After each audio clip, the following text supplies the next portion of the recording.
Hello everybody! Today I'm going to show you how I made this one-person summery iced tea. It is a very subtle honey and apple flavour and it's just really easy to make, and if very cold it's just ideal for a summer day. And it just looks really cute without putting too much effort in it, which is very important as well. So here is what you'll need for this iced tea. You'll need a really sweet or overripe apple, boiled water, extra cold water or ice cubes, optional honey and a straw, and of course a mason jar or any other glass jar, because they are the cutest. Of course you'll also need tea. I use 3 different types for this iced tea. The first is Rooibos tea, which has a nice slightly bitter bite to it, but we'll make sure later on it doesn't overwhelm the entire brew. The second one is nettle tea, a lovely soft detox tea. The third one is chamomile and honey tea, which is lovely soft and gives the subtle honey flavour. If you're curious about which teas I use specifically and where I got the jar from, they're all from Dutch stores. I've put their info in the description box below.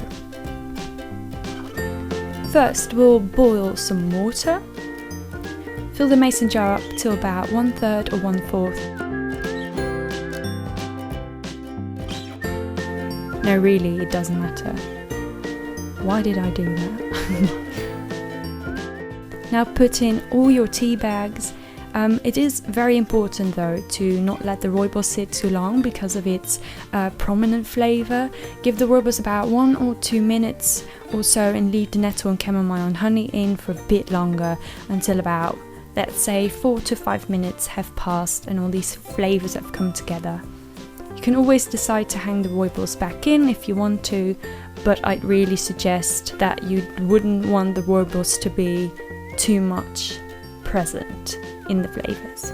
Like this might be just a bit too dark. Now fill up the jar up until it's full. I just use cold tap water, but you could also use prepared cold water or just throw in some ice cubes, of course.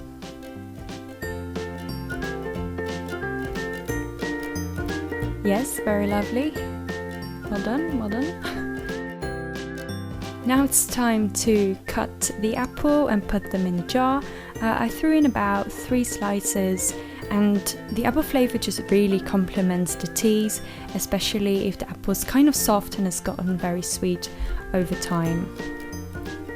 You can just let this all sit for a while to let all the flavours sink in. You could also add in some honey if it's not sweet enough for you. The flavours really support the honey taste. Overall, this is just a subtle iced tea, which I was really surprised of how simple you can actually make something like this. And I just hope you enjoyed this little video, something different this time, and I wish you the best summer days.